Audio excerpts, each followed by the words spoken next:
Welcome back to our channel mga Lodi. And for today's tutorial ay magre-review tayo ng Brazilian blowout with collagen, which is the Hair Glow Hair Care. At samahan nyo na rin akong alamin ang advantage at disadvantage ng product na ito. Kaya kung gusto mo yung mga ganitong topic, panoorin mo lang ang video na ito.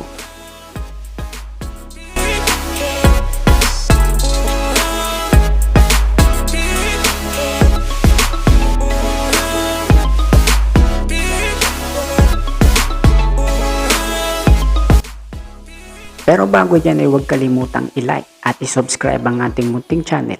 Pindutin ang notification bell button at piliin ang all para maging updated ka sa mga hair tutorials na ina-upload ko. So let's go! So sabi sa procedure guys ay shampoo daw. So bakit nga ba sinashampoo? Sinashampoo ang buhok para ma-open ang cuticle ng buhok. Dahil color treated na ang buhok ng client natin guys ay isang beses ko na lamang ito sinampoo. Usually kasi ay 2 beses mo dapat i-shampoo. I-section natin ng 3 part para mas maayos ang paglalagay natin ng gamot at hindi siya magsabog-sabog. So ito ang ating Hair Glow Brazilian Blowout with Collagen. So gumamit lang ako dito ng mga 30 ml. Tinansya ko lang ang gagamitin ko guys dahil manipis lang ang buhok ng ating client. At tandaan nyo guys, hindi maganda yung sobrang paglalagay ng gamot ng Brazilian sa buhok. Kailangan nasa exact amount lamang tayo.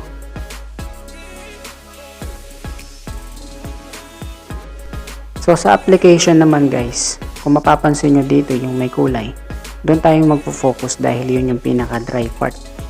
Half inch away application. Kung mapapansin nyo dito guys ay hindi ko na masyadong dinidikit yung gamot doon sa bandang roots. Usually, ginagawa ko dito guys ay kinokontro ko na lamang. Dahil mahirap na dumikit sa scalp yung gamot, baka mag-cause ng irritation at kung ano pang mga skin allergy. Kung gaano naman kakapal ang pag-section na dapat mong lagyan ng gamot ay nasa medium lamang tayo at wag masyadong makapal. Kunin lang natin yung pinakamalalagyan natin ng gamot ng maayos. Huwag nyo na rin kakalimutan guys lagyan ng ear cups. Baka madampian yung tenga ng client natin, baka mag-cause ng irritation. Napansin ko guys habang nag-a-apply ako dito naamoy ko yung gamot at ang amoy niya is parang matamis na parang bubble gum. At meron din ako nararamdaman na konting hapdi sa mata na parang medyo naghihiwa ka ng sibuyas. Pero tolerable naman siya at madali siyang matanggal. Kaya remember guys, tandaan nyo kapag gagamit kayo ng Brazilian ay gumamit lamang kayo ng tamang amount. Dahil pag napasobra ito ay hindi rin magiging maganda ang effect ng Brazilian sa buhok. Baka imbis na dumulas mas lalo pang lumagkit at magkaroon siya ng mga puti-puting makikita mo sa bawat hibla ng buhok.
So sabi dito guys ay ibaba daw ng 1 hour para mas maging maganda ang effect ng Brazilian. So binabad natin siya after natin ma-applyan. So after 1 hour ay nag-blow dry na tayo. Habang binablower ko siya guys ay medyo may nararamdaman akong hapdi sa mata. Talaga masasabi mo siyang Brazilian talaga siya.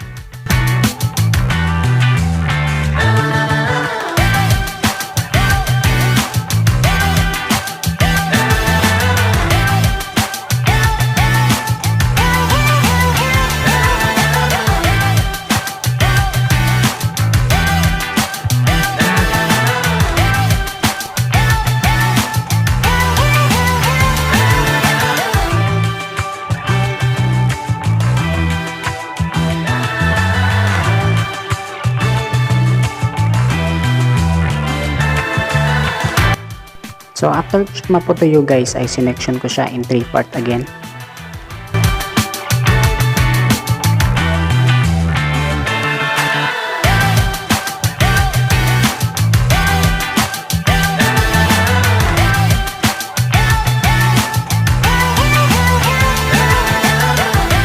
So magpa-plancha na tayo guys at ang gagamitin nating heat is 180 degree. So bakit 180 degree ang gagamitin natin guys? Dahil chemically treated na ang buhok ng client natin guys. Naka-bleach siya at meron siyang color para maiwasan nating masunog ang buhok. Sa pagpa-plancha naman guys ay kailangan naman ay malumanay lamang at swabe lamang ang paghagod ng plancha. Hindi yung tipong nahahatak na at nasasaktan na yung kliyente natin guys ha. Hinay-hinay lang sa pagpa-plancha. So sa makikita natin dito guys pinaplancha natin. Huwag niyong iisipin na porque na pinaplansya natin is mai-straight na siya after 2 days nating mabanlawan. Ang Brazilian po na ito ay hindi po siya nakaka-straight. Paalala lang po sa iba dyan na baka umaasa sila na may straight ang hair nila. Hindi po. So paalala lamang guys, ang Brazilian guys ay ginawa para matreat ang hair. Para ibalik ang mga na-lost na keratin sa buhok natin. Sa mga hairstylist naman na baguhan pa lamang yan guys ay huwag kayo nangangako sa kliyente nyo na nakaka-straight ang Brazilian blowout. Explain nyo na ito ay nakaka-treat lamang ng hair at hindi nakaka-straight. Para naman hindi rin umaasa ang client natin ng sobra sa sinasabi natin. Okay? Sabihin nyo na yung totoo, huwag kayong magsisinungaling.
So ito na ang ating Brazilian blowout guys. Huwag kalimutang i-like at subscribe ang ating channel para mas ganahan pa tayong maglabas ng mga tutorial na kagaya nito. Mag-comment na rin kayo kung meron kayong katanungan at sasagutin natin yan. Maraming salamat sa nanood at kita-kita muli tayo sa ating next video in the future. And this is your boy Johnny Boy signing off. Maraming salamat.